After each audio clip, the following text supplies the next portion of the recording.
Weezy had fallen in love with it, memorizing every detail of the symbols on its sides and the weird grid inside the box that had held it. It turned out to be older than it seemed, much older than anything man-made should be. Then it had disappeared, and Weezy hadn't been quite the same since. Jack had felt the loss too. Such a neat artifact, but not like Weezy's. She'd taken it like the loss of her best friend.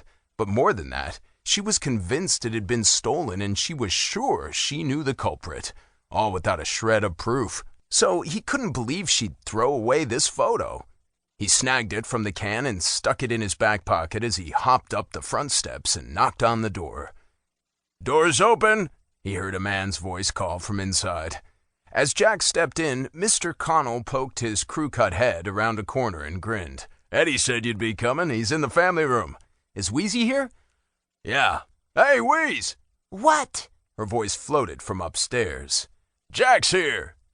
Weezy appeared at the top of the stairway in her customary black jeans and a black t-shirt. She had dark eyes and pale skin. She'd gone a little heavier than usual on the eyeliner today. She held a book in her right hand, her index finger poked between two pages. She'd been letting her dark hair grow, and today she'd parted it in the middle and braided it into a pair of pigtails. "Hey, Jack, come on up." "Going for the Wednesday Addams look?" he said as he took the steps two at a time. "Well, it's the weekend and I'm full of woe." He followed her into the room, christened the Batcave by her brother.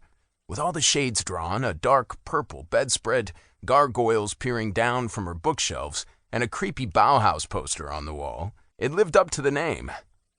"About anything in particular?" "The usual, everything." She belly-flopped onto the bed and opened her book. "What's so interesting?" "Just got it from the library. All about pre-Sumerian civilizations. What's up?" Jack pulled the photo from his pocket and held it up. "I found this in your garbage can." She glanced up with a smile. "Are you dumpster diving now?" Then her gaze fixed on the wrinkled photo. "Isn't that—" "Yeah, never thought you'd toss it out." She was up in a flash, grabbing it from him. "I didn't."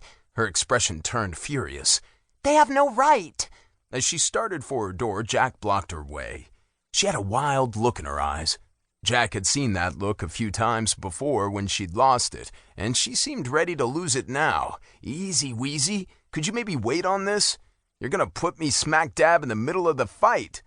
For a second, he thought she might hit him. She didn't know what he'd do if she tried. He was relieved when the look faded. "Because you found it?" He nodded. He didn't want to become a player in the ongoing tug-of-war between Weezy and her parents, mostly her father, who wanted her to be what they called a normal girl and what she called a bowhead. "You know," she said, her voice thickening as she stalked about her room. "If they're so unhappy with me, why don't they just send me off to boarding school or something so they don't have to look at me?" Jack didn't like that idea one bit. Who would he hang with?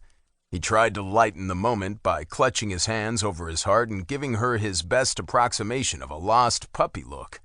But, wouldn't you miss me?" It didn't work. She was off to the races. She'd always been hard to stop once she got rolling, but impossible since the disappearance of the pyramid. She'd gotten a little scary lately. "I'm going to be 15 next week. I've got a brain. Why don't they want me to use it? They have no right to throw out my stuff." She stopped her pacing. "Maybe I should call Marcy Curick. That'd show 'em." Marcy Curick was a runaway who'd been a soph at the high school last year. She lived in Shamong. One night she said she was going out to visit a friend and never showed up. No one had seen her since. Weezy turned and threw the photo on the floor. Jack knew she tended to leave her stuff all over the house, a perfect invitation for her folks to dump the things they didn't approve of, especially anything that referred to what she called the secret history of the world.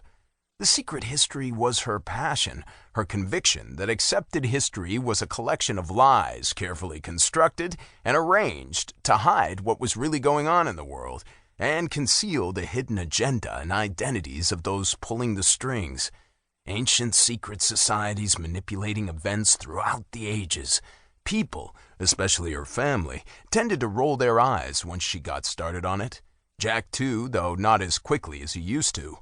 He'd seen and heard things last month that he...